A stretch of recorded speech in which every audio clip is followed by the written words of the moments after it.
নবী সাল্লাল্লাহু আলাইহি ওয়াসাল্লামের প্রসিদ্ধ হাদিসগুলোর মধ্যে থেকে একটি, মান আহাব্বা লিল্লাহ, যে ব্যক্তির ভালোবাসা হবে আল্লাহর খাতিরে, ওয়া আবগাদা লিল্লাহ, আর যে ব্যক্তি কাউকে অপছন্দ করবে, কারোর প্রতি শত্রুতা পোষণ করতে হলে সেটা করবে, সেটাও আল্লাহর খাতিরেই, ওয়া আতা লিল্লাহ, যে ব্যক্তি কাউকে কিছু দিবে সেটা আল্লাহকে খুশি করার জন্যই দিবে, আল্লাহর কারণেই দিবে, ওয়া মানা লিল্লাহ, কাউকে কিছু দিবে না সেটাও আল্লাহর জন্যই দেওয়া থেকে বিরত থাকবে। এই লেভেলটাতে যদি কেউ যেতে পারে, ফাকাদ ইসতাকমালাল ঈমান, এই ব্যক্তি তার ঈমানকে পরিপূর্ণ করে ফেলেছে। এই ব্যক্তি ঈমানদার হিসাবে পরিপূর্ণ হতে পেরেছে যদি কেউ এই লেভেল পর্যন্ত যেতে পারে। আল্লাহ সুবহানাহু ওয়া তাআলা আমাদেরকে এই লেভেলের ঈমানদার হওয়ার তৌফিক দান করুন। এই হাদিসটি ইসলামী আকীদা, ইসলামী বিশ্বাসের একটা গুরুত্বপূর্ণ ভিত্তি, আর সেটি হলো আল ওয়ারা ও আল বারা, আল্লাহর জন্য ভালোবাসা এবং আল্লাহর জন্য বৈরিতা। এটা ঈমানের গুরুত্বপূর্ণ একটা পার্ট, ঈমানের গুরুত্বপূর্ণ একটা অংশ। এর সাথে ঈমানের সম্পর্ক অত্যন্ত সুগভীর এবং সুনিবিড়। আজ নানা মুখরোচক স্লোগানে আমরা অনেকে ঈমানের গুরুত্বপূর্ণ এই বিষয়টাকে ভুলে বসেছি, অনেকে ভুল বুঝে বসে আছে। অনেকে হয়তো দিন সম্পর্কে খুব ভালো জানাশোনা না থাকার কারণে এ সম্পর্কে আমরা জানিই না যে ওয়ালা এবং বারা জিনিসটা আবার কি। এই যে আমাদের ওয়ালা বারা সম্পর্কে কারণ হয়তো জ্ঞানের অভাব, কেউ হয়তো সেকুলার পৃথিবীর নানা অপপ্রচারের শিকার হয়ে এ সম্পর্কে ভুল ধারণা করে বসে আছে। তাদের এই ধারণাটি ভাঙা দরকার। যদি তিনি মুমিন হয়ে এই পৃথিবীতে বেঁচে থাকতে চান, যদি তিনি মুসলমান হতে চান, তাহলে তার এই ধারণা ভাঙতে হবে, ভুলটা ভাঙতে হবে। আমাদের এই পৃথিবীতে এখন খুব মুখরোচক একটা স্লোগান হলো উদার হও, যেটা শুনতে খুব ভালো শোনা যায়। এই স্লোগানটা আপনি দেখবেন ইসলাম এবং মুসলমানদের প্রতি যারা বিদ্বেষ পোষণ করে, শত্রুতা যাদের অন্তরে লালন করে, সেই মানুষগুলো এই স্লোগানটা একটু বেশি বেশি বলে যে আমাদেরকে উদার হতে হবে, আমাদেরকে ব্রড হতে হবে। এ সম্পর্কে আলী রাদিয়াল্লাহু তাআলা সে উক্তিটা খুব জুৎসই মন্তব্য মনে হয়। কালিমাতু হাক্কিন উরিদা বিহাল বাতিল, কথা সত্য মতলব খারাপ। উদার হতে হবে ঠিক, কিন্তু আসলে তারা আমাদেরকে অর্থাৎ মুসলমানদেরকে উদার হওয়ার কথা বলে যেই জায়গাটা নিতে চায় সেটা আমাদের কাঙ্ক্ষিত জায়গা আসলে না, সেটা আমাদের প্রত্যাশিত জায়গা না, সেখানে আমরা আসলে যেতে চাচ্ছি না। নিজের অজান্তে সেই জায়গাটা হয়তো আমি চলে যাচ্ছি। আল্লাহর জন্য ভালোবাসা, আল্লাহর জন্য বৈরিতা, এই বিষয়টাকে আজ আমাদের মুসলমানদের মধ্যে অনেকে, অর্থাৎ সো কল্ড বা নামধারী মুসলমানদের মধ্যে অনেকে মনে করে এটা একটা সীমাবদ্ধতা, সংকীর্ণতা। যেমন আপনারা খুব চমকপ্রদ কিছু কথা শুনতে পারেন, ভিতরে একটা হলো সবার উপর মানুষ সত্য, তাহার উপর নাই। মানবিকতা, মানবিক মূল্যবোধ, এই বিষয়গুলোকে সবচেয়ে বড় করে দেখা। মানুষকে মানুষ হিসেবে দেখেন, ধর্মের বিচারে দেখেন না। শুনতে খুব সুন্দর শোনা যায় না? কত উদার, কত ব্রড। মানুষকে মানুষ হিসেবে দেখার চেষ্টা করেন, ধর্মের বিচারে দেখার চেষ্টা করেন না। তার মানে আপনি ধর্মের যে গণ্ডি, এটার ঊর্ধ্বে উঠে গেলেন। সুবহানাল্লাহ, ধর্মের গণ্ডি থেকে ঊর্ধ্বে উঠে গেলেন। কোরআন এবং হাদিস বলছে ভালোবাসা হবে আল্লাহর খাতিরে।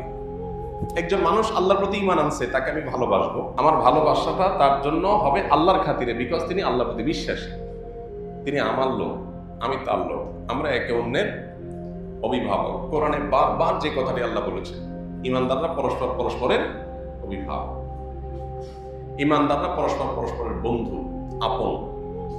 একজন মানুষ আফ্রিকায় বসবাস করতে পারেন, আমেরিকায় বসবাস করতে পারেন, কিন্তু তিনি যখন আল্লাহর প্রতি বিশ্বাসী হবেন, তখন তার সাথে আমার একটা বন্ধনের কারণে আলাদা একটা ভালোবাসা তৈরি হয়ে যাবে। আর কোন মানুষ আমার সাথেই হতে থাকেন, কিন্তু তিনি আল্লাহ বা তার রাসূলের প্রতি বিশ্বাস রাখেন না, বরং ইসলাম মুসলমানদের প্রতি বিদ্বেষ লালন করেন, এই লোকটাকে আমি অপছন্দ করব আল্লাহর খাতিরে। হতে পারে সে আমার পরিবারের সদস্য, হতে পারে রক্ত সম্পর্কেও কেউ, কিন্তু তাকে যে অপছন্দ করব সেটা কার খাতিরে? আল্লাহর খাতিরে। ঠিক যেমন আমরা রাজনৈতিক বিবেচনায়, দলীয় বিবেচনায় একে অন্যকে ভালোবাসি বা বিদ্বেষ পোষণ করি। যিনি যেই দল করেন ওই দলের নেতা কর্মী, সমর্থক, অনুসারী সবাইকে তার ভালো লাগে, আর প্রতিপক্ষ দলের সবাইকে তার কাছে খারাপ লাগে। এখানে ভালোবাসার মানদণ্ড কি? দলীয় আনুগত্য বা দলের প্রতি ভালোবাসা। মানুষের বিভিন্ন বিষয়কে কেন্দ্র করে ভালোবাসা হতে পারে। যেমন আমরা যখন দূর দেশে যাই, যখন শুনি আমার দেশি বাংলাদেশি ভাই, তখন একটা টান অনুভব করি। এগুলো প্রকৃতিগত। যখন আমরা দেখি কোথাও গিয়ে একজন মানুষ বাংলায় কথা বলছেন, দূর দেশে যেখানে বাংলায় কথা বলা লোক নাই, তখন আমরা একটা টান অনুভব করি যে আমার ভাষাভাষী। এগুলো সবই প্রকৃতিগত এবং এগুলো কোনো দোষণীয় বিষয় না, এগুলো স্বাভাবিক। কিন্তু আমি বলছি আইডিওলজিক্যাল জায়গা থেকে মানুষের ভালোবাসার একটা মানদণ্ড থাকতে হয়। যদি বলেন যে না আমি এসব মানদণ্ডের ঊর্ধ্বে, তাহলে আপনি ঈমানের গণ্ডির বাইরে। ঈমানের গণ্ডির বাইরে। আমরা যেটাকে অনেক ক্ষেত্রে উদারতা মনে করি সেটা মূলত উদাসীনতা। আমরা যেটাকে মনে করি ধর্মীয় উদারতা, কোনো কোনো ক্ষেত্রে সেটা ধর্মের বেলায় উদাসীনতা। বেশ কিছুদিন আগেই একজন বড় ক্রীড়া তারকা, ক্রীড়া জগতের তারকা, ভিনদেশী, ইংলিশে তার একটা টিভি সাক্ষাৎকার, এটা কোনোভাবে শোনার সুযোগ হয়েছে এবং এটাকে অনুবাদ করে আমরা আমাদের ফেসবুক পেজে প্রচারও করেছি। আমার যতটুকু মনে পড়ে সাবটাইটেল দিয়ে বাংলায় আমরা প্রচার করেছি। অতলোক চমৎকার একটা কথা বলেছেন। উনি তখন অমুসলিম ছিলেন, সম্ভবত খ্রিস্টান ছিলেন। তিনি একটা কথা বলেছিলেন যে ধর্মগুলো যদি শেয়ার বাজারে উঠে এবং এগুলো যদি দর ঠিক করা হয়, তো আমি একজন খ্রিস্টান হলেও ইসলাম ধর্মের শেয়ার আমি কিনব। কেন কিনবেন? উনি বলছেন আমি বাজি ধরে বলতে পারি পৃথিবীতে টিকলে শুধু এটাই টিকবে, আর বাকিগুলো টিকবে না। এবং তিনি অনেকগুলো কথা বলেছেন। বলেন যে আমরা আমাদের পশ্চিমা পৃথিবীতে মেয়েদেরকে উদারতা, স্বাধীনতার নাম দিয়ে যা দিয়েছি, তাতে মেয়েরা ক্ষতিগ্রস্ত হয়েছে। আমরা ক্ষতিগ্রস্ত হয়েছি, ছেলেরাও সবাই ক্ষতিগ্রস্ত হয়েছে। তিনি উদাহরণ টেনে বলছেন যে আপনি যদি সৌদি আরবে যান তো দেখবেন একজন মেয়ের 8টা, 10টা, 12টা বাচ্চা। এতগুলো বাচ্চা সামলানোর পরে সে খুব হ্যাপি, তার কোনো দুঃখ নেই। সে এটা বলতেছে না যে আমার স্বামীর সেবা, এতগুলো বাচ্চার খেদমত, এরপরে সংসার, আত্মীয় স্বজন, আমি আর পারতেছি না।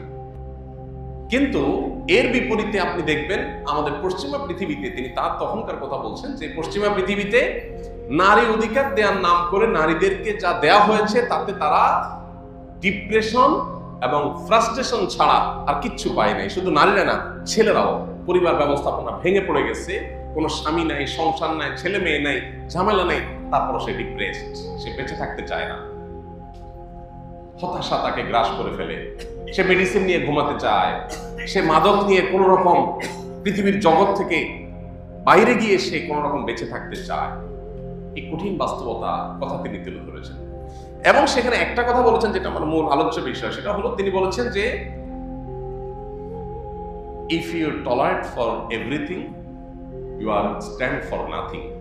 আপনি যদি সব ব্যাপারে টলারেন্ট হয়ে যান, সব ব্যাপারে যদি উদার হয়ে যান, তাহলে আপনি আসলে কোনো আইডিওলজি নাই, আপনার কোনো দর্শন নাই, আপনার কোনো অবস্থান নাই, আপনি আসলে আদর্শিকভাবে দেউলিয়া একজন মানুষ। আমাদের সমাজে এখন এই স্লোগানটা বেশ জনপ্রিয় হয়ে উঠছে। পশ্চিমা পৃথিবী থেকে আসছে এটা, সেকুলাররা আমদানি করছে, মুসলমানের সন্তানরাকে গোবরা শিখেছে। মানুষ হিসাবে দেখেন, ধর্মীয় গণ্ডিতে দেখেন না। শুনতে খুব ভালো শোনা যায়, কিন্তু ভাইরা আমার, যারা এই স্লোগানগুলো বলে, আপনি যদি একটু নিবিড়ভাবে পর্যবেক্ষণ করেন দেখতে পাবেন তারা এই স্লোগানটা মুখে বলে, বাস্তবে হুবহু এর বিপরীতটা তারা করে। মানুষ হিসাবে দেখার এই দৃষ্টিভঙ্গি যদি তারা বিশ্বাসের জায়গা থেকে লালন করত, তাহলে ফিলিস্তিনের মানুষগুলোর বুকে বোম পড়তো না। কারণ ফিলিস্তিনের মানুষগুলো মানুষ, তারা তাদেরকে মানুষ হিসাবে দেখে না। কি হিসাবে দেখে? মুসলমান হিসাবে দেখে। এই জন্য সেখানে বোম পড়লেও তাদের কোনো আফসোস নেই। এই জন্য আমরা যারা মুসলমানের সন্তানরা ওদের সমস্ত মুখরোচক স্লোগান শুনে আমরা উদার হওয়ার কসরত করছি, অর্থাৎ ধর্মীয় গণ্ডির ঊর্ধ্বে ওঠার চেষ্টা করছি। সবকিছুতে ধর্ম টানাটানের দরকার কি? আমরা মানুষকে মানুষ হিসাবে দেখি, মুসলমান হিসাবে দেখলে তো সীমাবদ্ধ হয়ে যায়। এইরকম মুখরোচক স্লোগানে যারা আমরা আমাদের দ্বীনি গণ্ডি থেকে বের হয়ে যাচ্ছি। এখানে একটা কথা পরিষ্কার করা দরকার, আমরা মানুষকে মানুষ হিসাবে দেখতে নিষেধ করছি না। আমরা এটাও বলছি না যে আমাদের দ্বীন আমাদেরকে বলেছে শুধু মুসলমানদের জন্যই তোমাদের সকল অনুকম্পা মায়া থাকুক, অমুসলমান হলে তাদের জন্য আর কোনো দয়া মায়া থাকবে না, এটা ইসলাম বলে না। এই জায়গাটা আমরা যেন কেউ আবার ভুল না বুঝি। আমার ভালোবাসা, আমার ভালো না বাসা, এটার ভিত্তি হবে আল্লাহ, আল্লাহকে কেন্দ্র করে হতে হবে। আবার যাদেরকে আমি ভালোবাসবো না তাদেরকেও ভালোবাসার সূত্র আছে এজ এ আল্লাহর সৃষ্টি। সেকুলার পৃথিবী, পুঁজিবাদী এই পৃথিবী আপনাকে বলবে মানুষকে মানুষ হিসাবে দেখতে, আর ইসলাম আপনাকে বলবে মানুষকে আল্লাহর সৃষ্টি হিসাবে দেখতে। পার্থক্য কোন জায়গায়? পার্থক্য হলো আপনি যখন মানুষকে মানুষ হিসাবে দেখবেন তখন আপনার এই জায়গাটাতে স্রষ্টার অস্তিত্বের কোনো ধারণা আসবে না। আর যখন মানুষকে আপনি সৃষ্টি হিসাবে দেখবেন তখন অটোমেটিকলি স্রষ্টার ধারণা চলে আসবে। শুধু সেটাই নয়, মানুষকে মানুষ হিসাবে দেখার চাইতে মানুষকে সৃষ্টি আল্লাহর মাখলুক হিসাবে দেখা, এটা আরো ব্রড চিন্তা, এটা আরো প্রশস্ত চিন্তা। কারণ আপনি যখন সৃষ্টি হিসাবে দেখবেন তখন শুধু মানুষ নয়, অন্যান্য প্রাণীদের প্রতি আপনার অনুকম্পার বিষয়টা চলে আসবে। শুধু সেটাই নয়, নবী করিম সাল্লাল্লাহু আলাইহি সাল্লামের কাছে প্রশ্ন করা হয়েছিল যে একটা প্রাণী, একটা পাখি, তার প্রতি অনুকম্পা করলেও কি আল্লাহ আমাদেরকে সওয়াব দিবে? নবীজি সাল্লাল্লাহু আলাইহি সাল্লাম বলেছেন, আলা কুল্লি কাবিদিন রাতবাতিন আজরুন, প্রত্যেকটা প্রাণ যার ভিতরে আছে তাকেই যদি তুমি কোনো উপকার করো আল্লাহর কাছ থেকে তুমি রিওয়ার্ড এবং বিনিময় পাবে। তার মানে কি দাঁড়ালো? ইসলাম আমাদেরকে শুধুমাত্র মানবিক দৃষ্টিকোণ থেকেই দেখতে বলে না, মানবিক দৃষ্টিকোণ থেকে আমরা দেখবই মানুষ হিসাবে মুসলিম খ্রিস্টান অমুসলিমদের প্রতি আমাদের আন্তরিকতা, সৌহার্দ্য, সহমর্মিতা, ভালোবাসা থাকবে। শুধু তাই নয়, প্রাণী হিসাবে সকল সৃষ্টি বা প্রাণী ছাড়াও সকল সৃষ্টির প্রতি আমাদের একটা দায়বদ্ধতা, দায়িত্বশীলতা থাকবে। এই জন্যই তো আপনি যা খুশি তা করতে পারেন না একটা গাছের সাথে, একটা প্রাণীর সাথে, একটা বিড়ালের সাথে, একটা কুকুরের সাথে। এমনকি আল্লাহর একটা নিষ্প্রাণ কোন সৃষ্টি, সেটাকেও আপনি যথেচ্ছা ব্যবহার করতে পারেন না, সেখানে আপনার দায়িত্বশীলতার ব্যাপার থাকে। এটা হলো মুসলমানদের স্ট্যান্ড, যেটা নাস্তিকবাদীদের স্ট্যান্ডের চাইতে অনেক বেশি যৌক্তিক, অনেক বেশি শক্তিশালী এবং অনেক বেশি লজিক্যাল। আজ এই মুখরোচক স্লোগানের চোরা বালিতে আমরা অনেকে হারিয়ে যাচ্ছি। আমরা আমাদের ইমানের জন্য, ইমানের খাতিরে ভালোবাসা এবং বৈরিতার জায়গাটা থেকে আমরা সরে গিয়ে আমরা মূলত আমাদের দ্বীন এবং ইমানের ব্যাপারে উদাসীন হয়ে যাচ্ছি। আর যার ফলশ্রুতিতে কুফরের কাছাকাছি আমরা চলে যাচ্ছি নিজের অজান্তে। আপনি অতি উদার হয়ে কুফরের কাছাকাছি চলে যাবেন। আমরা আমাদের পরিবারের সদস্যদেরকে ভালোবাসি এবং এই ভালোবাসাটা অন্য কারোর জন্য আমরা রাখি না। এর মানে এই না যে আমরা অন্যদেরকে ঘৃণা করি, কিন্তু আমার ভালোবাসার একটা ভিত্তি হলো আমার পারিবারিক বন্ধন। আমি আমার বাপ মা, ভাই বোন, ছেলে মেয়ে, স্বামী স্ত্রী, পরস্পরকে আমরা যে ভালোবাসাটা দিই এটা আরেকজনকে দেই না। ঠিক একইভাবে ইমানের খাতিরে আমার একটা ভালোবাসা হবে, এটা রিজার্ভ ফর মুমিনিন, এটা অন্য কারোর জন্য আর হবে না। আমি অন্য ধর্মের মানুষকে ভালোবাসবো মানুষ হিসেবে সন্দেহাতীত ভাবে, কিন্তু তিনি আল্লাহর প্রতি অবিশ্বাসী, আখিরাতের প্রতি অবিশ্বাসী, সেই জায়গা থেকে আমি অবশ্যই তার সাথে আমার একটা দ্বিমতের জায়গা থাকবে, একটা দেয়াল প্রাচীর থাকবে। অর্থাৎ ভালোবাসার পাশাপাশি তার সাথে আমার একটা মতের ভিন্নতা, আদর্শগত ভিন্নতার কারণে আমি যে আল্লাহর একত্ববাদে বিশ্বাস করি, তিনি সে আল্লাহর সাথে শিরক করেন, যেটা আল্লাহ সবচেয়ে বেশি অপছন্দ করেন, সেই খাতিরে, সেই কারণে তার প্রতি আমার অপছন্দ, তার আদর্শের প্রতি আমার অপছন্দ লাগা, সেটাও এখানে থাকতে হবে। এখানে আরেকটা মুখরোচক স্লোগান আছে, খুবই হাস্যকর। সেটা হলো সিনেমার ডায়ালগ, পাপকে ঘৃণা করো, পাপীকে না। এটা শুনতে খুব ভালো শোনা যায়, কিন্তু একটা অবাস্তব এবং অযৌক্তিক একটা কথা। কেউ যখন অপরাধ করে তখন অবশ্যই তার অপরাধের মাত্রা অনুপাতে তার প্রতি আপনার ঘৃণা বাই ডিফল্ট আসবে, আসাটা যৌক্তিক এবং স্বাভাবিক। ভাইরা আমার, আল্লাহর জন্য ভালোবাসা, আল্লাহর জন্য বৈরিতা, এটার যদি সর্বোচ্চ লেভেলে কেউ পৌঁছাতে পারে তিনি ইমানদার হিসেবে পরিপূর্ণ হয়ে যাবেন। আর যদি উদারতার, তথাকথিত উদারতার চোরাবালিতে হারিয়ে গিয়ে আমি আমার ইমানই ভালোবাসা, হুব লিল্লাহ বুগজ লিল্লাহ, আল্লাহর জন্য ভালোবাসা, আল্লাহর জন্য বৈরিতা, এইটাকে যদি আমি এস্টাবলিশ করতে না পারি তাহলে ভালো মুসলমান কখনোই হতে পারবো না। এই জিনিসটা প্রকাশ কিভাবে ঘটবে? আল্লাহর জন্য ভালোবাসি, আল্লাহর জন্য ভালো না বাসি, প্রকাশ কিভাবে ঘটবে? ওই যে হাদিসে আসছে পরের অংশে, ওয়া আতা লিল্লাহ ওয়া মানা লিল্লাহ। আপনি একটা জায়গায় একটা লোককে টাকা দিয়েছেন, কেন দিয়েছেন? কারণ তিনি একটা ভালো কাজ করবেন যাতে আল্লাহ খুশি হবেন। আরেক জায়গায় টাকা দেওয়ার অপশন আছে, বাট আপনি দিচ্ছেন না কেন? কারণ এখানে দিলে আল্লাহ নাখোশ হবেন, অসন্তুষ্ট হবেন, সেজন্য আপনি দিলেন না। আপনি কাউকে ভালোবাসলেন কেন? কারণ লোকটা খুব আল্লাহওয়ালা, লোকটা খুব আমলদার, লোকটা খুব সৎ, হালাল উপার্জন করেন, উত্তম আচরণ আছে, তিনি নামাজি, তিনি মানুষের ব্যাপারে দায়িত্বশীল, লেনদেনে খুব সঠিক, তিনি একজন আদর্শ মুসলমানের চিত্র তার মধ্যে ফুটে উঠেছে, সেই কারণে আপনি তাকে ভালোবাসেন। এটা আল্লাহর জন্য ভালোবাসা। আরেকটা লোক, সে হয়তো আপনার কাছের লোক, কিন্তু লোকটা খারাপ, এজ এ মুসলমান সে ভালো মুসলমান হতে পারে নাই, অথবা আল্লাহ প্রতি বিশ্বাসী না, আল্লাহর অনুগত না, আল্লাহ রাসূলের সুন্নাহর অনুসারী না, সেই কারণে আপনি তাকে পছন্দ করেন না, এটা আল্লাহর জন্য অপছন্দ করেন। এই বিষয়টাকে আরেকটা হাদিসে নবী সাল্লাল্লাহু আলাইহি সাল্লাম আরো চমৎকার ভাবে তুলে ধরেছেন। সেটা হলো, তিনি বলেছেন, হাদিসটি আমরা সবাই কম বেশি শুনেছি, প্রত্যেক মুসলমান, পুরো পৃথিবীর সমস্ত ইমানদাররা সবাই একটা দেহের মতো, একটা শরীরের মতো। যখন পুরো শরীরের কোনো একটা অঙ্গ অসুস্থ হয়, জ্বর হলো, মাথা আঘাতপ্রাপ্ত হয়েছে, আঘাতের কারণে শরীরে জ্বর এসে গেছে, পায়ে তো আসে না জ্বর, কি বলেন? হাতে জ্বর হয় কেন? আঘাত তো মাথায় পাইছে, পাও কেন জ্বর হবে? মাথা যখন ব্যথা হয় তখন তো মাথা জেগে থাকে, হাত পা তো ঘুমায় নাকি? কেন ঘুমায় না?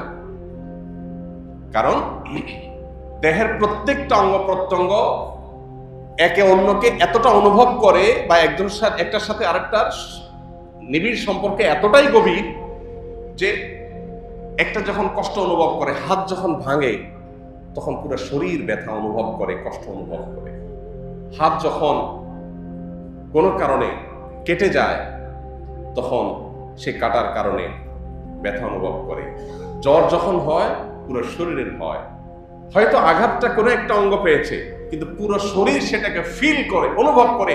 নবী সাল্লাল্লাহু আলাইহি ওয়াসাল্লাম বলেছেন, সারা পৃথিবীর মুসলমানরা সবাই মিলে একটা দেহের মতো, এই দেহের কোনো একটা প্রান্ত যখন আক্রান্ত হবে, কষ্টে থাকবে, বিপদে পড়বে, জুলুমের শিকার হবে, তাদের প্রতি আল্লাহর শত্রুদের হামলা হবে, তখন গোটা বিশ্বের মুসলমানরা সেটাকে ফিল করতে হবে।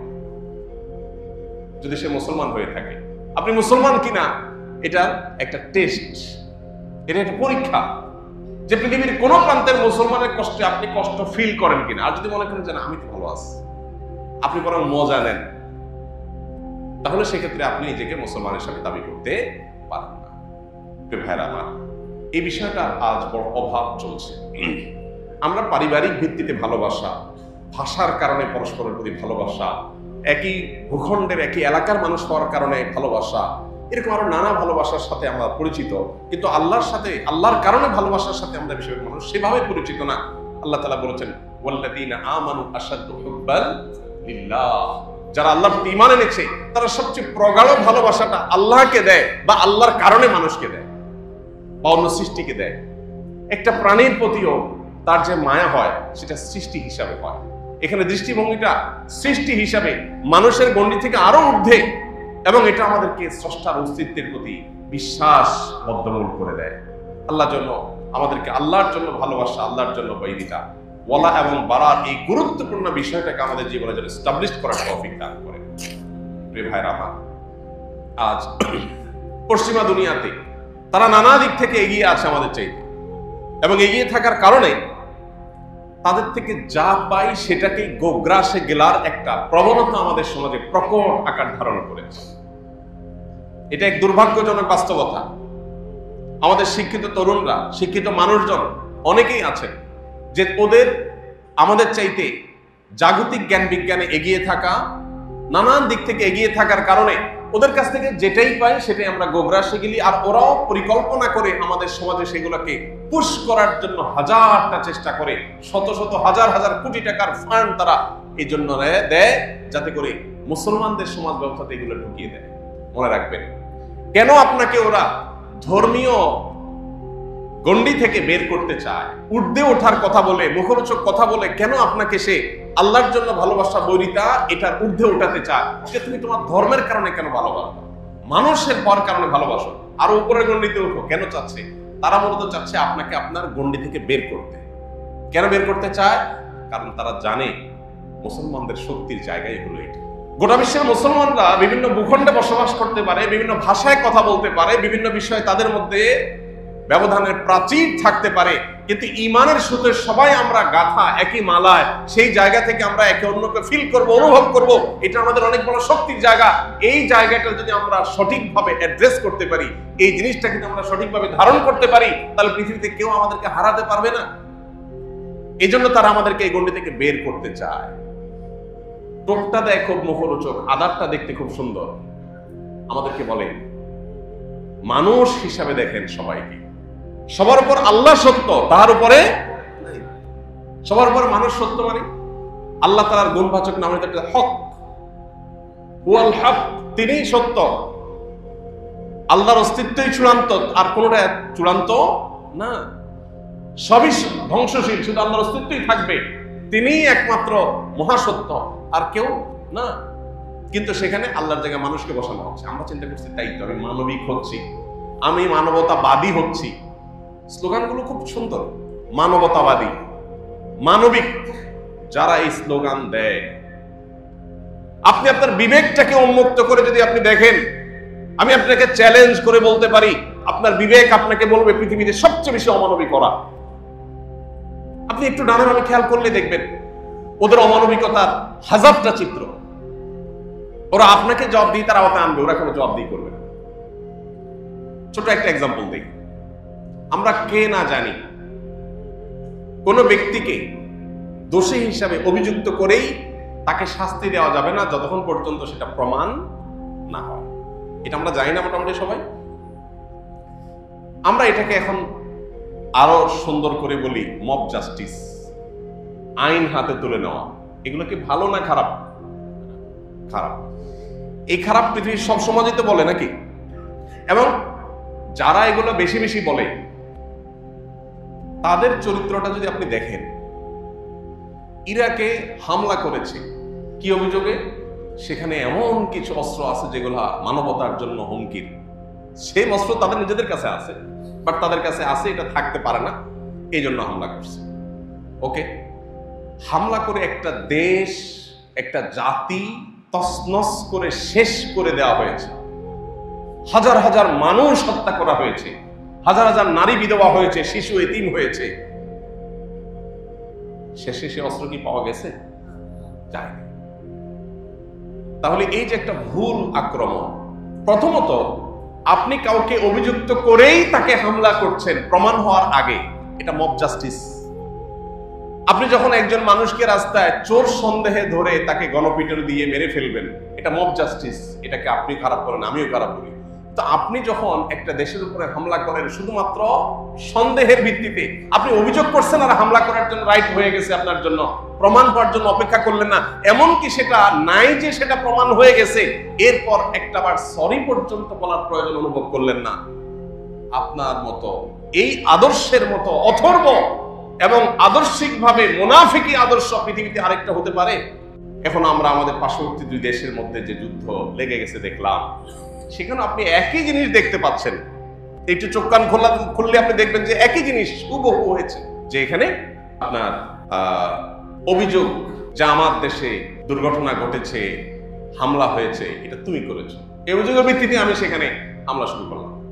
সেটা প্রমাণ হওয়ার কোনো প্রয়োজন নাই, ন্যূনতম কোনো সেটা আপনার যৌক্তিক এবং সেটা প্রমাণিত, এটাকে সাব্যস্ত করার কোনো প্রয়োজন অনুভব করলাম না।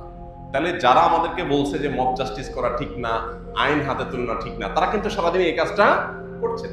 এরকম আপনাকে অন্তত 10টা এক্সাম্পল দেওয়া যাবে, যে এক্সাম্পল গুলো দেখে আপনার বিবেক আপনাকে বলবে পৃথিবীতে সবচেয়ে বড় ভণ্ড, সবচেয়ে বড় প্রতারক ওরা, যারা সারাদিন আমাদেরকে মানবিক হওয়ার, মানবতাবাদী হওয়ার সবক শোনায়। ইসলামের চাইতে বড় মানবতাবাদিতা, ইসলামের চাইতে বড় মানবিকতা, ইসলামের চাইতে বড় সৃষ্টির প্রতি সহনশীলতা অন্য কোনো জীবন দর্শনে নাই।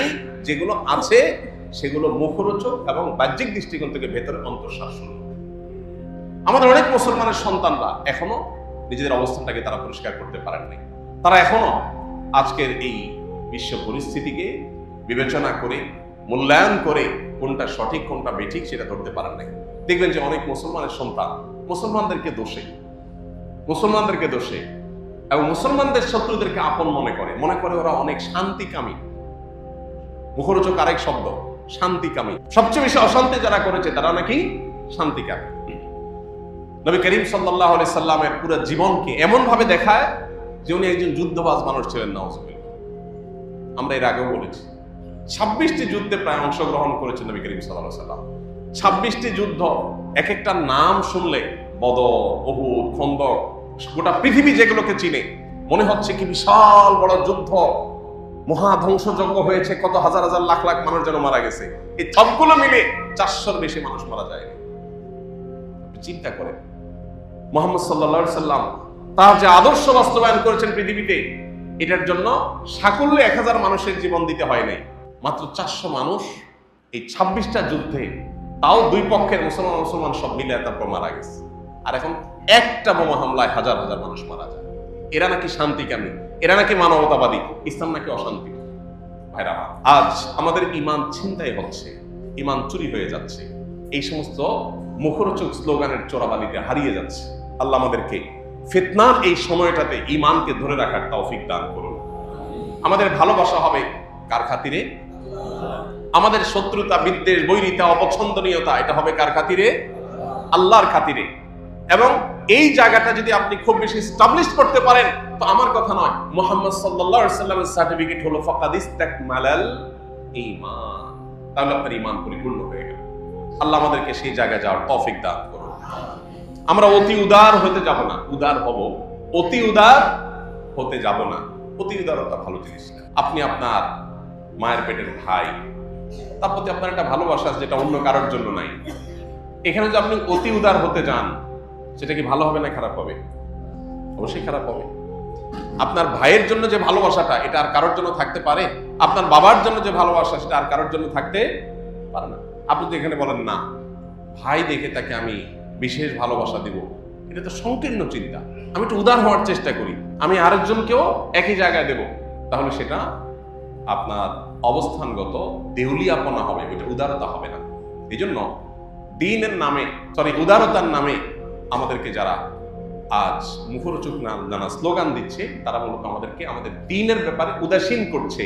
আমাদের ঈমানটুকু তারা ছিনতাই করে নিয়ে যাচ্ছে, আমরা টেরও পাচ্ছি। এবং নবী করিম সাল্লাল্লাহু আলাইহি সাল্লাম এই ওয়ালা এবং বারা সম্পর্কে এত হাদিস বলেছে। পুরো কোরআনের পাতা পাতা আপনি দেখবেন আল্লাহর জন্য ভালোবাসা, আল্লাহর জন্য বৈরিতা। আল্লাহ বারবার করে বলেছেন, বিভিন্ন জায়গায় বলেছেন, যারা মুশরিক, যারা শিরকে লিপ্ত, যারা আল্লাহর প্রতি অবিশ্বাসী, তারা তোমাদের অন্তরঙ্গ আপন, পরম আপন হতে পারে না।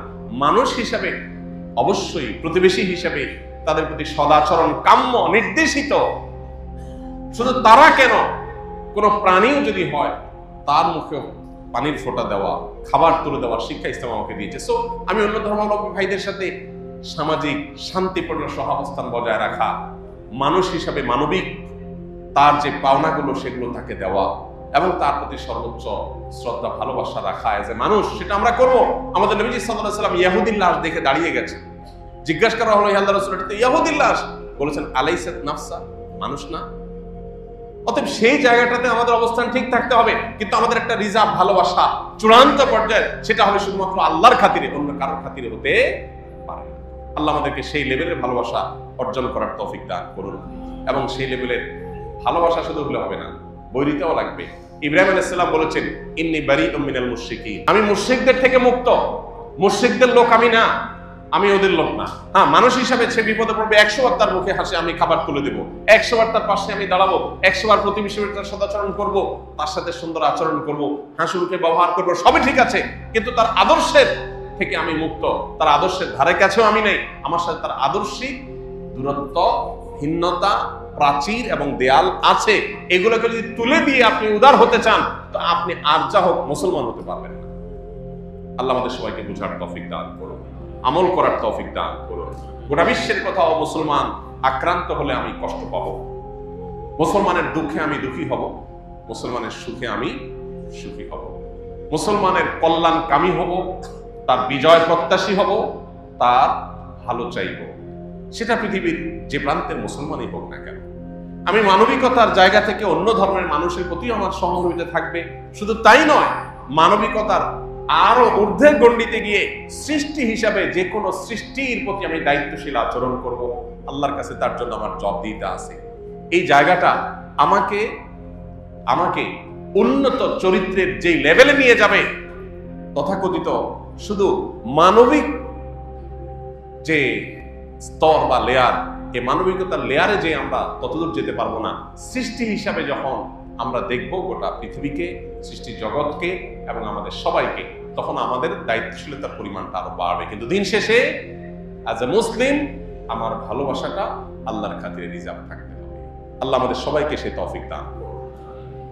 আজ নানা কারণে আমরা আদর্শের ভিত্তিতে, রাজনৈতিক আদর্শের ভিত্তিতে ভালোবাসা, বৈরিতা, এটা আমাদের মধ্যে প্রকট আকারে আজ এটা বিরাজ করছে।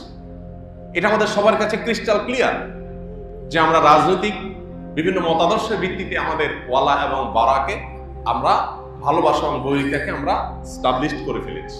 এবং আল্লাহর জন্য ভালোবাসা, বৈরিতাকে বোঝার জন্য আমাদের দেশে প্রচলিত রাজনৈতিক এবং দলীয় মতাদর্শের ভিত্তিতে যে ভালোবাসা, বৈরিতা, এটা সবচেয়ে উত্তম উদাহরণ। বোঝার জন্য এটা সবচেয়ে ভালো জায়গা।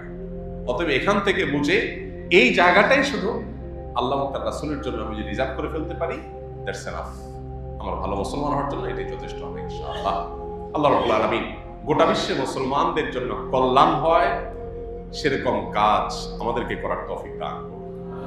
এবং শুধু মুসলমান নয়, অন্য ধরনের মানুষের প্রতিও মানবিক দায়িত্বশীল মানুষ হওয়ার তৌফিক আল্লাহ আমাদেরকে দান করুন।